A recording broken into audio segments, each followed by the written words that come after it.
यह डिक्टेशन दैनिक जागरण के संपादकीय लेख से मिलावटी उत्पाद पर आधारित 80 शब्द प्रति मिनट की गति से रिकॉर्ड की जा रही है।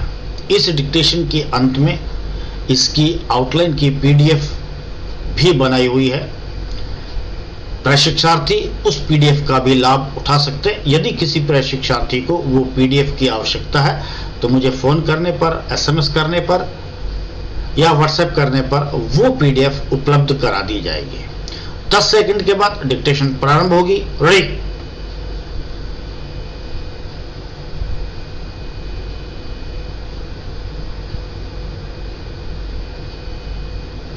यस, अध्यक्ष महोदय, इस पर आश्चर्य नहीं कि हांगकांग और सिंगापुर में भारत की 2 कंपनियों के मसालों में कथित तौर पर कैंसर कारक तत्व मिलने और उन पर पाबंदी लगाए जाने के बाद अमेरिका भी इन कंपनियों के मसालों की जांच में जुट गया है। आने वाले दिनों में ऐसी ही खबरें अन्य देशों से भी आ सकती हैं।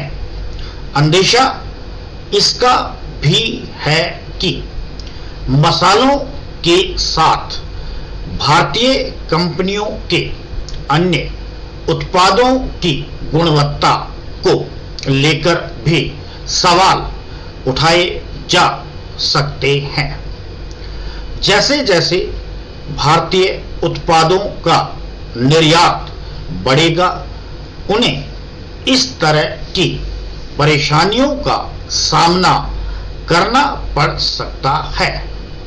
अभी यह कहना कठिन है कि हांगकांग और सिंगापुर की ओर से एमडीएच एवं एवरेस्ट के मसालों को लेकर जो शिकायत की गई वह कितनी सही है, लेकिन अच्छा यह होगा कि वे सभी भारतीय कंपनियां चेत जाएं जो अपने उत्पाद निर्यात करती हैं।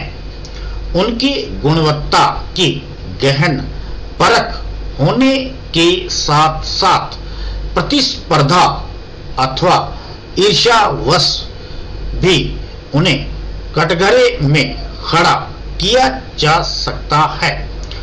इससे संतुष्ट नहीं हुआ जा सकता कि हांगकांग और सिंगापुर की ओर से कदम उठाए जाने के बाद भारतीय मसाला बोर्ड के साथ भारत सरकार भी सक्रिय हुई, क्योंकि यह तो पहले ही सुनिश्चित किया जाना चाहिए था कि जो मसाले निर्यात हो रहे हैं उनकी गुणवत्ता सही है या नहीं।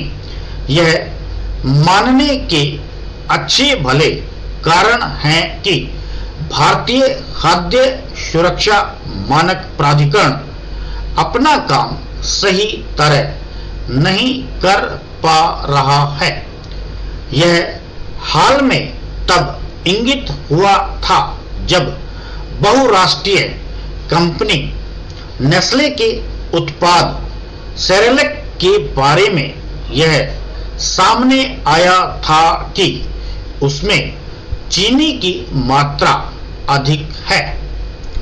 क्या यह विचित्र नहीं कि भारतीय खाद्य सुरक्षा मानक प्राधिकरण की ओर से अब यह कहा जा रहा है कि पूरे देश में मसालों की गुणवत्ता की जांच होगी।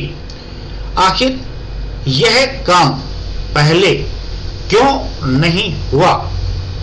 उचित यह होगा कि यह जांच मसालों तक ही सीमित न रहे, क्योंकि देश में बिकने वाले न जाने कितने खाद्य एवं पेय पदार्थ ऐसे हैं जिनकी गुणवत्ता को लेकर संदेह होता रहता है और शिकायतें भी आती रहती हैं। खाद्य एवं पेय पदार्थों की गुणवत्ता से जानबूझकर समझौता करने के साथ उनमें खाद्य एवं हानिकारक सामग्री की मिलावट बहुत आम है। इसका बड़ा कारण उनकी गुणवत्ता की जांच सही तरीके से न होना है। यह समस्या दवाओं के मामले में भी है। दवाओं के सैंपल केवल जांच में फेल ही नहीं होते बल्कि सरकारी अस्पतालों तक में द्वैम दर्जे की और कभी-कभी नकली दवाएं खपाने के समाचार आते रहते हैं। स्टॉप।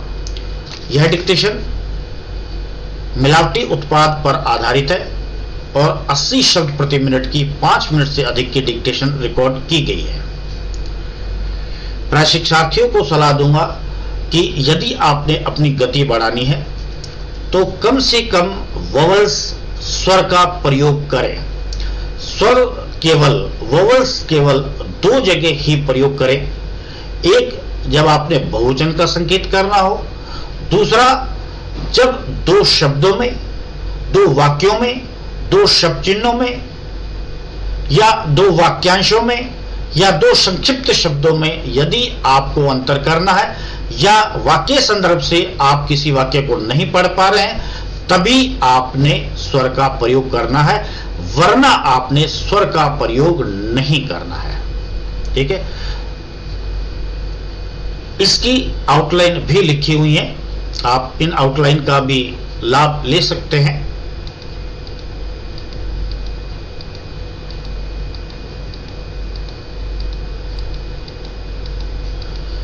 प्रशिक्षार्थियों को यह भी सलाह देना चाहूंगा कि जब आप डिक्टेशन लिखते हैं, संभवतः कोशिश कीजिए यदि कोई मुश्किल शब्द आ जाता है तो उसको आप देवनागरी भाषा में, हिंदी भाषा में लिखिए या उसकी पहचान के लिए कुछ अक्षर लिख लीजिए, ताकि बाद में डिक्टेशन पढ़ने के बाद जब आप उसका लिप्यंतर करते हैं तो उसको आपको किसी तरह की असुविधा न हो।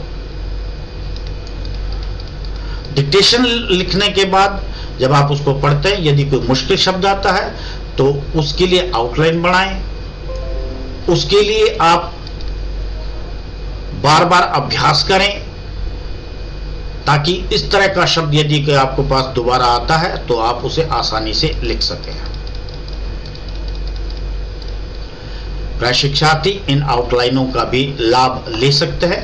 आपको यदि इस तरह की शब्द चिन्हों या आउटलाइन की जरूरत है तो मुझे फोन करने पर, SMS करने पर या व्हाट्सएप मैसेज करने पर आपको ये आउटलाइन उपलब्ध करा देंगे। अंत में सभी साथियों को नमस्ते, जय हिंद, जय हिंदी, जय भारत।